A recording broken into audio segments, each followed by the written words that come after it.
लेकिन बताता आपकी आया जमात तो तो उन्हीं से हाथ मिलाने जा रही है ना, माजरत के साथ डार साहब जिस जमात से हैं।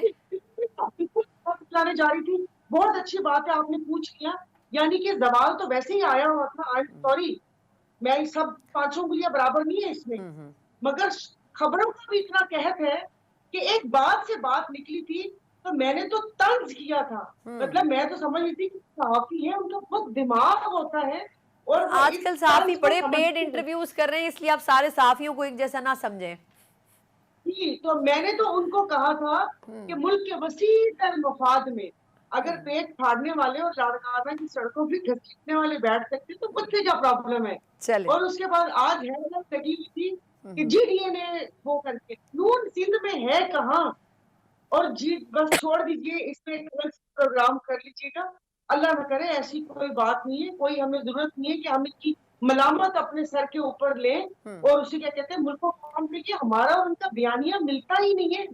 ये फरमाइएगा कि एक तरह से देखा जाए तो फैसला तो बहुत बड़ा है, लेकिन क्या एक्सपेक्टेशन थी कि यही फैसला आ सकता है? बेंच के हवाले से भी प्रिडिक्ट किया जा सकता था। और दूसरा ये कि ज़्यादातर लोगों की राय यह है कि इससे इमीडिएटली पीटीआई चेयरमैन को ज़रूर फ़ायदा पहुंचेगा, क्योंकि सबसे बड़ा सवालिया निशान उनका सियासी मुस्तकबिल था।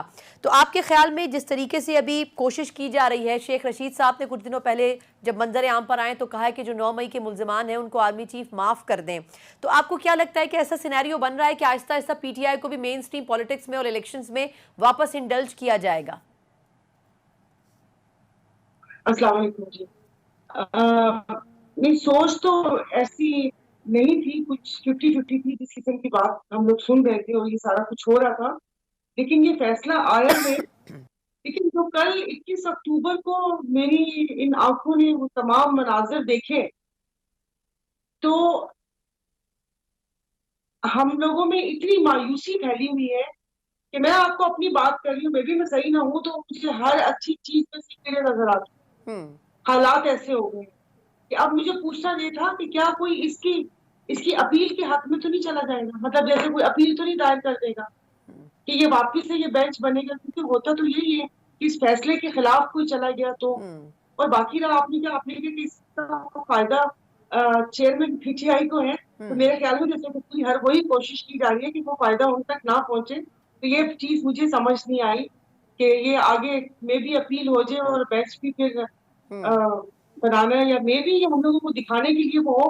क्योंकि कल जो सारा कुछ हुआ परसों 21 अक्टूबर को, जहां पर अभी उन्होंने कहा किसी ने कि भाई आइन और कानून और ये और सारा कुछ, तो वही मैं कह रही हूँ कि पूरी अदालत उठकर जब आप वहां पर पहुंच गए तो उसके बाद ये कौन सी आज वो हो गया, क्या क्या चीफ जस्टिस साहब इसके ऊपर कोई स्टैंड नहीं ले सकते थे कि आपने जब एक बंदे को, एक जख्मी बंदे को अदालत में बुलाकर, भले ठीक है वो गाड़ी में ही सारा कुछ हो गया या कुछ, लेकिन वो अपने घर से निकले।